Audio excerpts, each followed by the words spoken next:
Viewers எல்லாருக்கும் வணக்கம். உலக புகழ்பெற்ற அகஸ்திய ஜீவனாடி பாபு சார் மீட் பண்ண வந்திருக்கோம். ஸோ வாரம் நிறைய பலன்கள். ஸோ இந்த மாதத்துக்கான ராசி பலன் கேட்கறதுக்காக வந்திருக்கும்.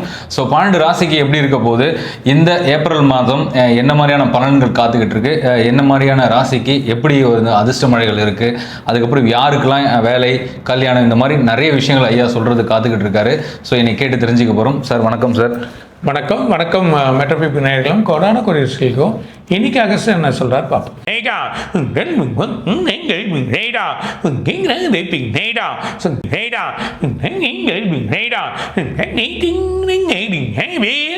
மிதுன ராசி ரொம்ப அருமையாக இருக்குது. இருந்தாலும் ஜென்மத்தில் குரு இருந்து எல்லாரையும் பார்க்குறார். பார்வை நல்லா இருந்தாலும் இவனுக்கு 10ஆம் இடத்துல பார்த்தீங்கன்னா சனி, சூரியன், அதோட செவ்வாய் போய் கலந்துடுறார். அதில் சுக்கிரன் வந்து வெளியே வரார். எடுத்த காரியத்தை முடிக்கணும், வழி பண்ணணும், செயல் கொஞ்சம் தாமதமாகுது. மனசில் சஞ்சலங்கள், அது இல்லாமல் மனசு வந்து ஒரு குழப்பமாக இருக்கும். வேலை பெரிய பொசிஷன் வரா மாதிரி இருக்கும், அந்த பொசிஷன் கிடைக்காது. வேலைக்கு போகலாமா இல்லை தொழில் எடுக்கலாமா, எது எடுக்கலான்னு ஒரு ஆசிலேஷன் வந்துடும். ரெண்டாவது நிலையான ஒரு வழிகள் இல்லாமல் இருக்கும். ரெண்டாவது எதிர்பார்த்தது கிடைக்காது. வெளிநாட்டில் இருந்தவங்களுக்கு வேலை கிடைக்காது.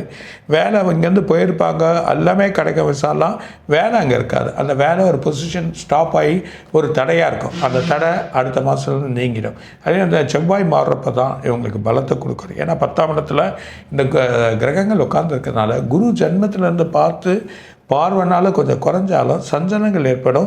மனசில் குழப்பங்களான விரயங்கள் ஜாஸ்தியாக இருக்கும். செலவுகள் எதிர்பார்க்காம வந்து நிற்கும்.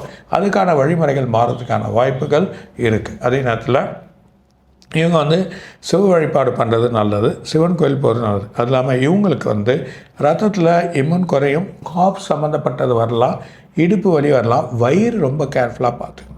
ரொம்ப உணவு முறைகள் ரொம்ப வந்து நான்வெஜ்ஜோ இல்லைன்னா உணவுகள் ரொம்ப சூடானக்கிறதெல்லாம் குறைச்சிக்கிறது இந்த ஒரு மாதத்துக்கு நல்லது.